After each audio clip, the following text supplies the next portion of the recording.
Welcome to the Limitless Human Podcast. We are your hosts, Natalie and Cassandra. The mission of our podcast is to help you to honor the human experience on our journey to living your limitless potential. We post episodes every other Tuesday, and we would love it if you would rate and review our podcast, as well as follow us on Instagram and subscribe to our YouTube channel at the Limitless Human Podcast. So I know, Cassandra, you've been moving through a lot lately and having some realizations and epiphanies and breakthroughs, and I'd love to hear what you have been experiencing lately. Yeah, so I've kind of brought this up before, but the cardinal signs being Aries, Cancer, Libra, Capricorn are in the end of this 15-year cycle because Capricorn was in alignment with Pluto, and Pluto's all about transformation. And we were in the clear for a while, and then it came back for another couple months, I believe, of the final clearing of karma and true transformation. And it's been interesting since that happened, coincidentally or not. Astrologically, I've seen this thing of clearing a lot of relationship patterns. So it's been interesting. There's been some inner child work. On the human level, my relationship with me and my boyfriend, came to a close. And instead of just rushing past it, I've really been looking at what are some aspects in my life that contributed to us not being successful in that relationship. So I started to read the Attached book, which I highly recommend. It's about attachment styles. Did you read that one, Natalie? You're familiar with it? Sorry, my cat all of a sudden is making noise. She's going to make an appearance on this podcast this episode, I think. I have a book, and I'm trying to think of the title. It's downstairs on my bookshelf. I don't know if you remember the author. Is there a kid on the front cover? Kind of No? Okay, never mind. I have a book on attachment, but I can't remember the title of it. Okay. Yeah, it has magnets in the shape of a heart. Okay. Anyways, no, I've not read that one. We'll share a link somewhere, in the show notes or the description of this video for you to check it out. It's been really interesting, just kind of learning about the different attachment styles and how I was showing up in that relationship and how I've showed up in previous relationships and how I learned to be that way. So I've really been uncovering all of these pieces and seeing how it affected that relationship that I was in, but all relationships, and seeing the ties and the loops that have been going on for my life, and even friendships and relationships with business relationships. So it's been a really interesting journey to just kind of uncover that and explore that.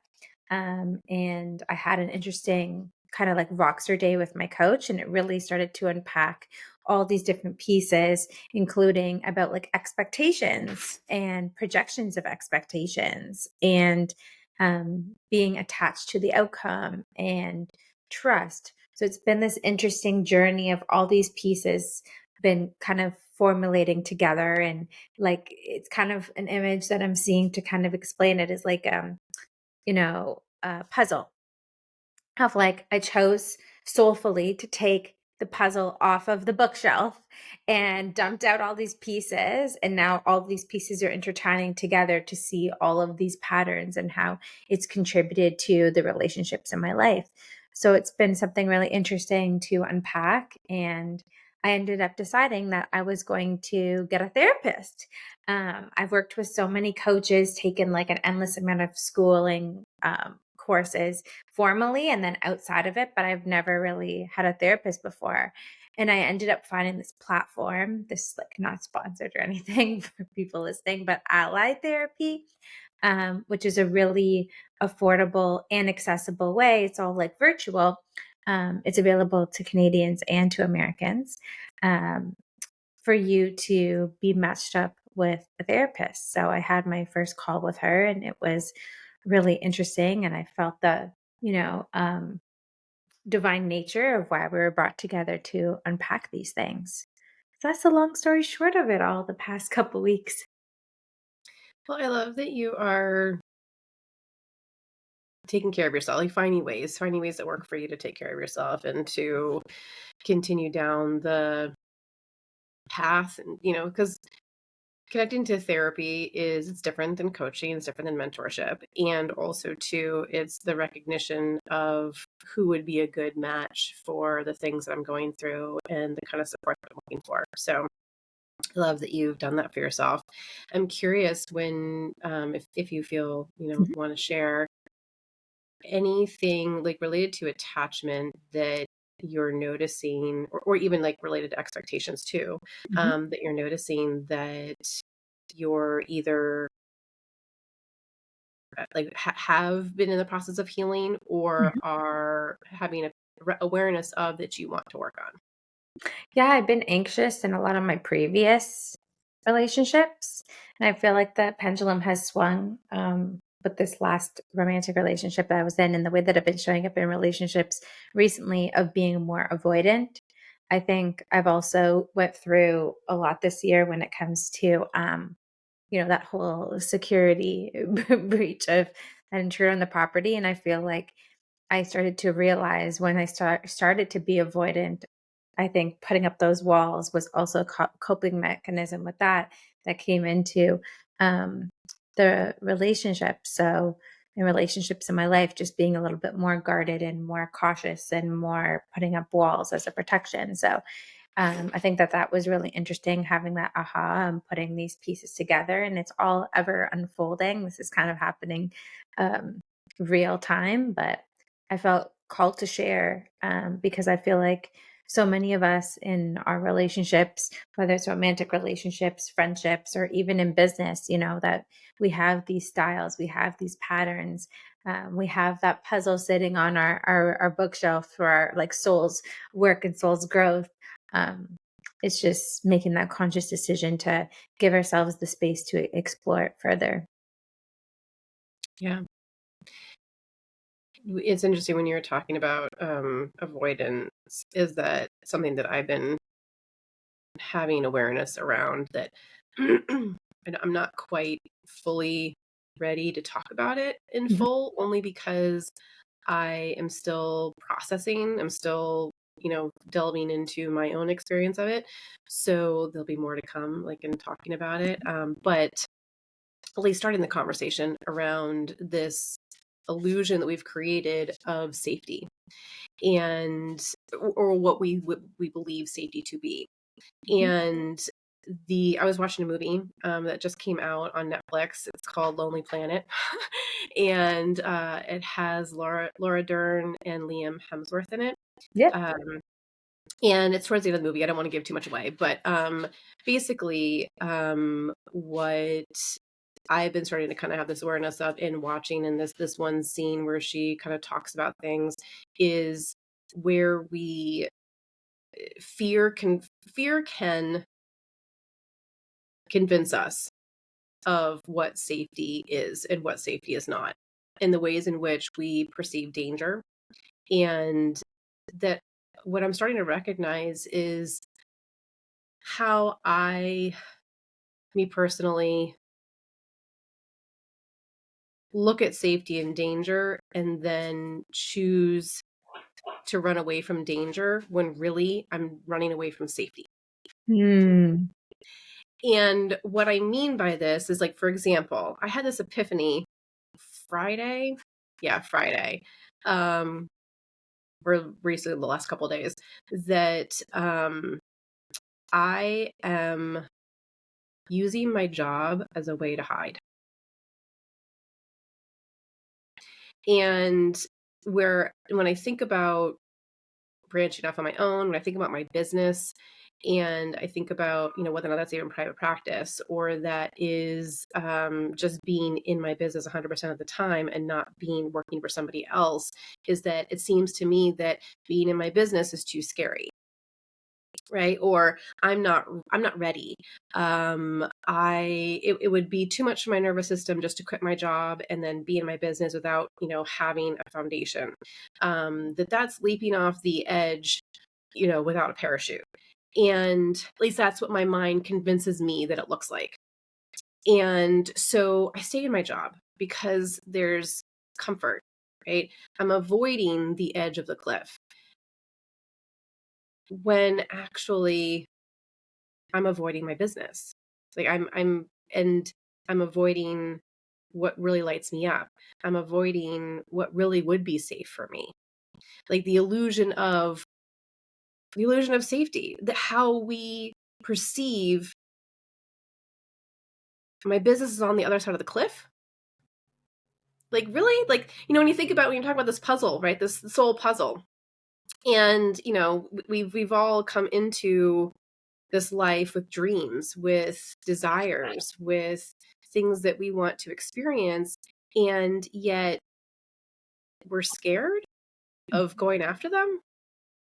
So I don't know, just in terms of talking about, what you notice in terms of relationships and avoidance, and I'm kind of in the same place, in the realization of what I'm actually avoiding and what is actually safe and what is actually dangerous. And to me, like, me being in my job is dangerous. Like, Mm. um, and I've decided that I want to start taking steps forward to do something different. So I don't have it all figured out, but I'm making the proclamation that I'm shifting. I had a big epiphany on Friday, and I want to kind of feel into it more. I want to, really see what's going on for me, but I at least wanted to bring it forward. So. Yeah. No, I appreciate you bringing that forward because I think that's so relatable for so many people. I can think of so many clients of mine that have had that experience. I can think about even my own experience when I was, receiving this divine download of, hey, it was time to leave my job and all the fears about like stepping into that, like the unknown. But something of a perspective shift that really helped me in that was acknowledging that your soul knows how powerful your mission is. And even though you don't know it now, like your soul is so confident in your ability to make that change in the world, that making that impact, of making that moves, of sharing your gifts with the world. It's so clear. And you're at this moment in time, it is so clear for your soul. It knows it more than ever. And that's why our ego comes in to try and keep us safe and gets extra loud because the sirens are going off. You're about to leave the comfort zone. Let's tell her everything and anything to tell her to stay in the safety zone. So it's like, in terms of an image, like there's the circle and you're about to cross the threshold. So once I started to acknowledge in those moments that the fears were coming up, trying to keep me in the circle of safety, that my soul was so confident. So that's why my ego was getting so loud. I found so much solace in that and so much peace in that, and understanding of, hey, like I'm able to give myself the compassion. I'm able to give myself the grace of, acknowledging that I've never done this before. It's a big step outside of my comfort zone. But I have to consciously choose to make the steps forward. So I think by you saying there at the end, hey, you know what? I'm choosing to move forward. Like that's the most important thing, because otherwise all your beautiful gifts and your beautiful mission might not achieve its limitless potential. I think that's the crux of it, because when I think about my comfort zone, and also to my gifts, right? And the mission, is that I think this is true for a lot of spiritual entrepreneurs, is that, when I talk about using my job to hide, that has a lot to do with me not feeling comfortable in my power. Or, it's funny because I talk a lot about the, women and being in their power. And it is a daily, well, not a daily, I'd like it to be daily, because I'm not always conscious of it, but I'm also human, right? So this is me honoring my human, in that I'm on this journey too of embodying all of my power. And I'm really working at being kind to myself and giving myself grace, because of my human. It'd be like going to the gym and desiring to lift 350 pounds. And maybe that's my goal. Maybe that's the outcome, that I want to be able to lift 350 pounds. But if I can't do that right now, okay, that doesn't mean that it's never going to happen. That doesn't mean that I can't. I can't yet. So what can I lift and what can I build up towards? And if I think about myself as a mentor, this would also then be, well, because I can't do it, I can't help anybody else do it. And that doesn't make any sense, right? Because, well, what can I lift and what can I do to encourage and what insight do I have now and what things can I support? And I might be doing on the same path as you are. And I may not be ahead of you. I might be even with you, but it doesn't make me less capable of supporting or guiding because there's so many different things that I have available to me. And so where my mind then tries to convince me that, well, you're not embodying it yet. So how can you, it's like, wait a minute, wait, whoa, whoa. So just recognizing all the ways that our ego gets in the way of us actually doing the thing. And when I think about me hiding and where, me acknowledging, reclaiming all of my gifts is that I'm doing everyone a disservice when I stay in my job because then I'm not really tapping into all of my medicine, all of the wisdom that I have, all of the tools at my disposal. Mhm. And so I'm recognizing that piece of it as well. Yeah, I think that's really key. And I think that this is a part of your soul's work. Like, this is like the prerequisite to your expanded impact, right? Because I'm sure this is something that you'll help other women with, of standing into your power is what allowed you to share your gifts fully and step out of your job and do more of what you love. So I wouldn't be surprised if that ends up being a part, in the near future of what you help and guide women through. Hmm. Right? Because talk about stepping out of your power, of leaving the comfort zone, right? To fully step into it. And as you were talking about this light bulb moment of perhaps something we could call the episode, but like avoiding our limitlessness, right? Hmm. Being in a sense of avoidance of living our potential as a safety mechanism, as a protection mechanism. Because, like, even reflecting and tying it back to what I was sharing, I feel like I was avoiding everything that I wanted when it comes to relationships, right? So it's an interesting song and dance of when you're having these coping mechanisms, whether you're avoidant, and kind of putting walls up, or you're being anxious, or whatever that state may be. It's like your soul wants something so badly, but then you're pushing away what you want by showing up this way as a protection mechanism. So it's a weird thing of protecting yourself from what you truly want most. So I think acknowledging these attachment styles in relationships and applying it to your own life can be such a epiphany moment and awareness piece to catch the loop that we're in, so we can get off this like merry-go-round of um, just patterns that are I think projecting. going back to what you were saying about attachment and outcome Mhm. expectations is that, most of the time we're talking about attachment styles, we're talking about relationships, like people with people. However, there's so many other attachments that we have, right? So, for me, and I think for you too, it's attachment to a bit to our business, attachment to our dreams, attachment to our vision, our mission, right? And so I think that in what you're talking about, we do have our human will step in and will, when it comes to the uncertainty, we'll want to know. We'll have this plan, and then the plan doesn't come to fruition, or it doesn't come the way that our human expects it to, or this is what my dream was, and this is how I envisioned it, and then life comes in, right? So disappointment, I think, is one of the biggest things that we as women, particularly from a young age, have really learned to work at avoiding, work at not having happen.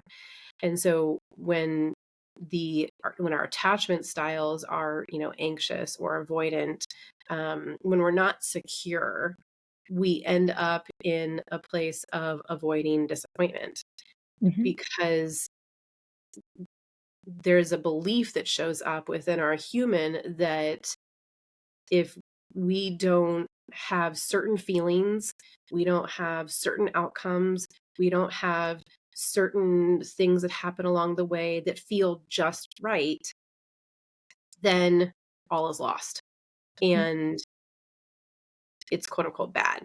So thinking about too, like, how we engage with our expectations, and I was listening to a training years ago. The author of Trauma Stewardship, Laura Vander Lipsky, I can't remember her name. I always get that messed up. But she said, and I remember this from years ago, that expectations are premeditated disappointment. Mm-hmm. So how about we get comfortable with disappointment and also to get loose with expectations, and be willing to take the risk, be willing to see what happens, right? The working at being limitless within limitlessness, right? There's limitless possibilities to our limitlessness. So where can we play with limitlessness within the process? I love that. It's interesting you say that whole piece of um, the premeditated disappointment, because I heard a similar quote like recently, a few weeks ago, about it being resentment, premeditated resentment that can happen as Mhm. well, as a place from it. And it's interesting. I even saw, how you're talking about attachment being incorporated to everything, even outside of relationships. I even found that with manifestation. So, Yes. like, I was finding I wasn't manifesting as most because I didn't want to just be disappointed of when it didn't happen. So I found myself just kind of focusing on the energy of things, even my most recent launch, like creating an energy of things versus saying so many people or so much money. And it's interesting, when I was in my Voxer day with my coach, she was talking about how a lot of what we learn about manifestation kind of leads us to get caught up in the disappointment, right? How when we are manifesting, we're supposed to be showing up from a place of we have it all and that's a bonus versus being so attached to the outcome that creates the disappointment. So it's like also like being so overly attached to everything that we're manifesting leads a lot of people to be disappointed and creates this whole cycle in that process. So starting to understand that and unpack that of, okay, attachment, trust in relationships and working relationships, and unpacking that further, it made me realize of how like everything in life is a bonus, right? Like whatever we're seeking from having whatever thing, we have to find that within us and allow the physical manifestation to be a bonus in that piece of it. Yeah, I love that because lately I have been also noticing where I am showing up in dissatisfaction with my life and how how is that helpful?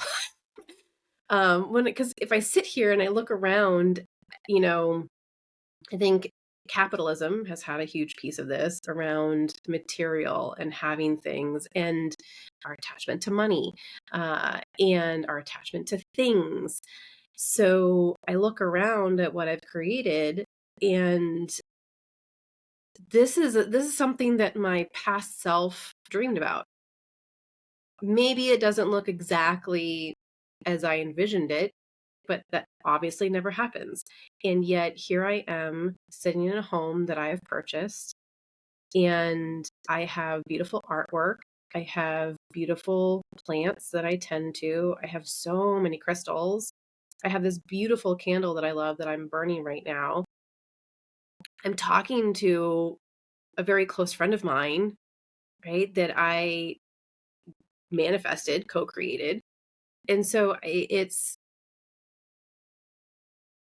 recognizing that when it comes to manifestation, what I find is it's the what can I be grateful for now while also still moving on my journey. That would be like, I use this analogy a lot and it's coming through right now.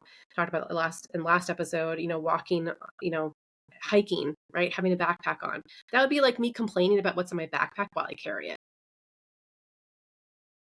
While I am working at moving on a path, on a journey where I'm going to collect other things. That what's the point of that?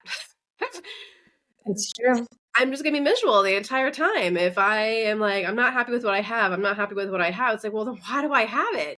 Mm-hmm. Whereas, because I feel like we're always that carrot, right? The dangling carrot. We're always trying to chase after something that, you get something because you're excited, and then within 2 weeks the novelty wears off, and you're tired of it. You don't like it anymore. Like, well, then, like, we're so addicted to the get Yes, that we don't give ourselves the space to really recognize that there was a version of us that couldn't wait to have what we currently have. And how do we honor that?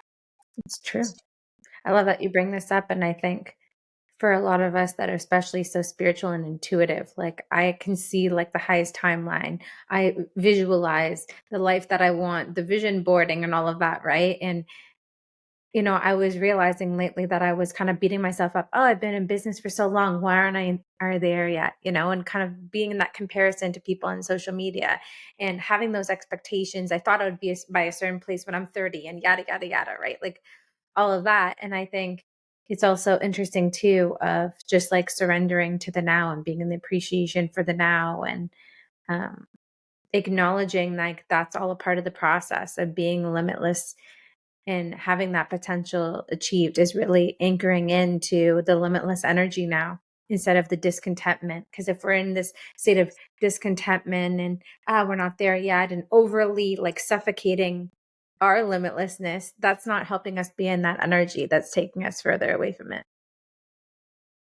Mm-hmm. Mm, Hmm. yeah.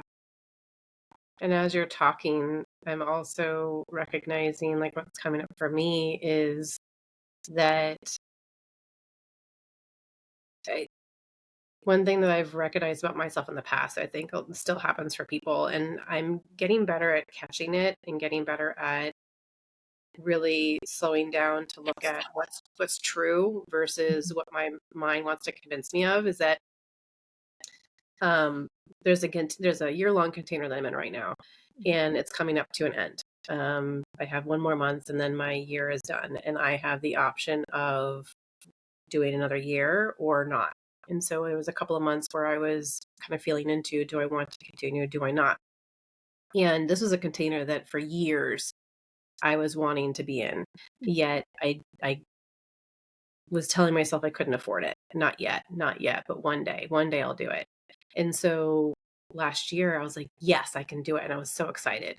And as the year is ending, I'm starting to notice where I'm not really aligned anymore. Hmm. It, I'm, I love the mentor, I love the coach.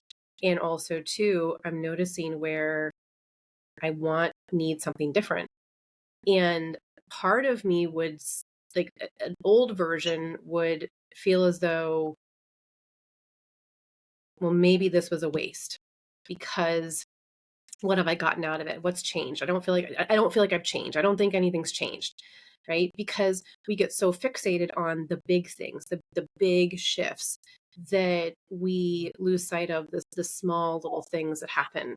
And one thing that I've really worked on for myself is recognizing the the degrees of separation in the sense of, like, I met you because I said yes to a program that in my mind didn't actually pan out for me. There's a lot of things that I signed up for, and a lot of things that I paid for that I could potentially say that was a waste of money. But yet, if I hadn't made this move, then I wouldn't have gotten to this place, that I wouldn't have met you.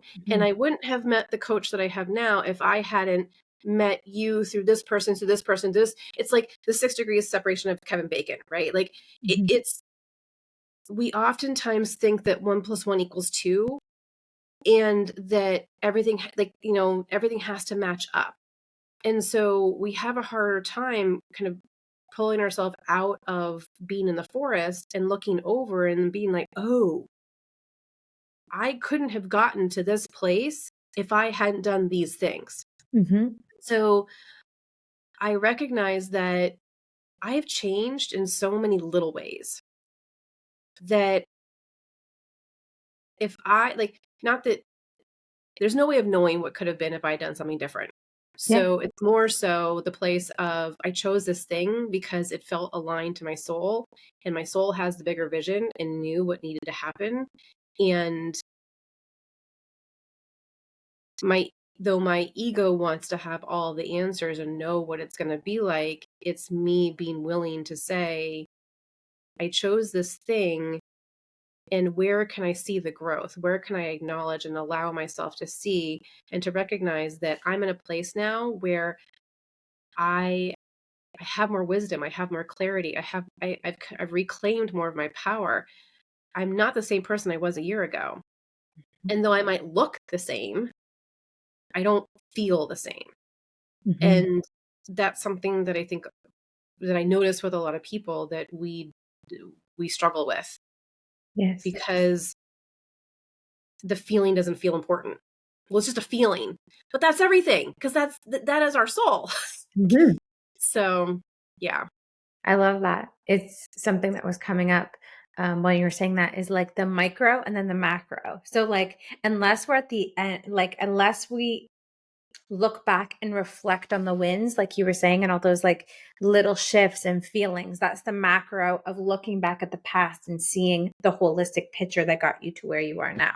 But when we're in the thick of it, we're in the micro of taking that one little step that we might not understand. So I think it's important to look at transformation from those two perspectives, of from the bird's eye view, being like, whoa, this is how I changed, reflecting on the parts of our story that we understand now. And then the micro of, okay, I might not understand it yet, but I'm going to understand it soon. That's been something that's been really helpful for me. Yeah. Yeah. I think that those are very two distinct views that are really important, to being able to take a step back and look, and then come back in and do the work, and take a step back and look and come back in and do the work. Like it's a dance between the two. And it can be easy to get really hung up on taking action and the little things, and is this the right move? The worry, the doubt. Mhm. And so that's a great place to pull out and look at, okay, where am I at? Can I actually connect to my soul? And because I think that's the greatest thing, the practice that I work at, and I think you do too, is when I'm in the thick of it with my human, how connecting to my soul, Mhm. and can I give myself a moment of, hold on, what really feels most aligned? And so, and there's been times where I have got sucked into the trap of the ego and been chasing my tail, and then having that moment of, wait a minute, hold on, let me get to the macro level. Yeah. Yeah, I love that. Mhm. Yeah. I love what we've unpacked today. I feel pretty complete. How about you?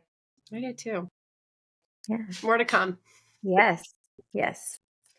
And we want to thank you for listening. If you enjoyed the episode, please rate and review on your podcasting platforms, and subscribe to the podcast and YouTube channel at the Limitless Human Podcast. As a reminder, we post episodes every other Tuesday, and we would also love it if you would follow us on Instagram and connect with us. Let us know how this episode went for you. Thank you for listening and watching, and we'll see you next time. Bye.